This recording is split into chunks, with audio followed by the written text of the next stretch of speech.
Nadiskubre at na-recover ng pinagsanib na pwersa ng pulisya at militar ang isang arms cache na pinaniniwala ang pag-aari ng Communist Terrorist Group sa Barangay Disulap, San Mariano, Isabela nito lamang ika-16 ng Abril taong kasalukuyan. Isinagawa ang operasyon sa tulong ng impormasyon mula sa isang dating rebelde na nagbigay ng mahalagang detalye sa lokasyon ng mga nakatagong armas. Agad na kumilos ang 4th Platoon 1st Isabela Provincial Mobile Force Company, katuwang ang iba pang unit ng pulisya at militar.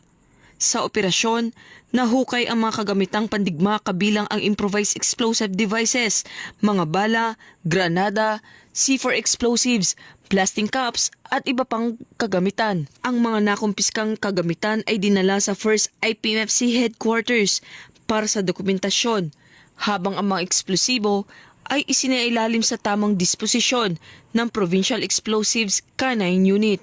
Ayon kay Police Colonel Manuel B. Bringas, Provincial Director ng Isabela Police Provincial Office, na ang tagumpay ng operasyon ay nagpapakita ng kahalagahan ng pagkakaisa ng kapulisan, kasundaluhan at ng mamamayan sa pagpapanatili ng kapayapaan at kaayusan.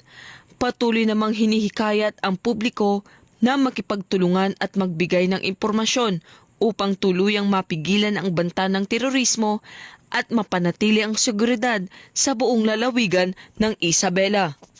Mula rito sa lalawigan ng Isabela, ako ang inyong PNN correspondent, Patrolwoman Maria Señora Agbuya.